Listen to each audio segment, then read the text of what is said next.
நம் ஆண்டவர் இயேசு கிறிஸ்துவின் நாமத்தினால் மகிழ்ச்சியும் சமாதானமும் நம் அனைவரோடும் இருப்பதாக. 2 குறிப்பேடு 20:15-22 முடிக.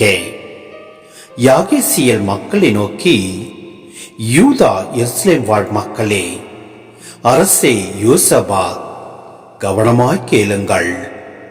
ஆண்டவர் உங்களுக்கு கூறுவது இதுவே: இப்பெரும் படையினரை கண்டு நீங்கள் அஞ்சவும் வேண்டாம், நிலை குலையவும் வேண்டாம். இப்போர் உங்களுடையது அல்ல, கடவுளுடையது. நீங்கள் அவர்களுக்கு எதிராக நாளை படையெடுத்து செல்லுங்கள். அவர்கள் சீஸ் மலை சரிவின் வழியாக வருவார்கள். நீங்கள் போய் எருசலேம் பாலை நிலத்திற்கு எதிரே உள்ள பள்ளத்தாக்கின் எல்லையில் அவர்களை சந்திப்பீர்கள். அங்கே நீங்கள் போரிட வேண்டியதில்லை, அணிவகுத்து நின்றாலே போதும். யூதாவே எருசலேமே, உங்கள் சார்பாக ஆண்டவர் கொள்ளும் வெற்றியை காண்பீர்கள். எனவே அஞ்சாமலும் நிலை குலையாமலும் இருங்கள்.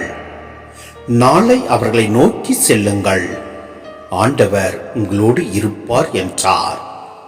இதை கேட்டவுடன் யோசபாத்தும் அவருடன் யூதா எருசலேம் வாழ் மக்கள் யாவரும் முகம் குப்பர தரையில் விழுந்து ஆண்டவரை வணங்கினர்.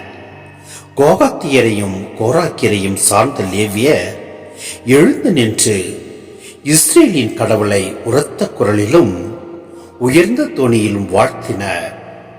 அவர்கள் அதிகாலையில் எழுந்து தெக்கோவா பாலை நிலம் நோக்கி புறப்படுகையில் யோசபாத் அவர்களிடம், யூதா எருசலேம் வாழ் மக்களே, எனக்கு செவி கொடுங்கள். உங்கள் கடவுளாகிய ஆண்டவரை நம்புங்கள். உங்களுக்கு தீங்கு ஏதும் நேராது. அவர் தம் இறைவாக்கினர்களை நம்புங்கள், நீங்கள் வெற்றி பெறுவீர்கள் என்றார். அவர் மக்களோடு கருத்து பரிமாற்றம் செய்த பின் ஆண்டவரை புகழ்ந்து பாட பாடகர்களை நியமித்தார். அவர்கள் விழா சீருடை அணிந்து படைகளுக்கு முன்னே பாட வேண்டியது: ஆண்டவரை போற்றுங்கள், ஏனெனில் அவர் தம் பேரன்பு என்றும் உள்ளது. அவர்கள் அவ்வாறே ஆண்டவரை புகழ்ந்து பாடத் தொடங்கிய போது, யூதாவை எதிர்த்து வந்தவர்களான அம்மோனியரையும் மோவாபியரையும் சேயீர் மலை நாட்டவரையும் ஒருவருக்கொருவர் பகைவராக்கி முறியடித்தார் ஆண்டவர். சிந்தனை: துன்ப நேரத்தில் கடவுளை நோக்கி கூவி அழைப்பதும் மக்களின் வேண்டுதலுக்கு இறங்கி கடவுள் தம் மக்களை காப்பதும் இஸ்ரேல் மக்களின் வாழ்க்கை அனுபவமாக இருந்தது. விடுதலை பயணம் 14:13 இணைச்சட்டம் 20:1-4 நாம் இவற்றை பார்க்க முடிகிறது. புதிய இஸ்ரேலராகிய நாம் நம் துன்ப வேளையில் இறைவன் மேல் நம்பிக்கை வைக்கின்றோமா? சிந்திப்போம்.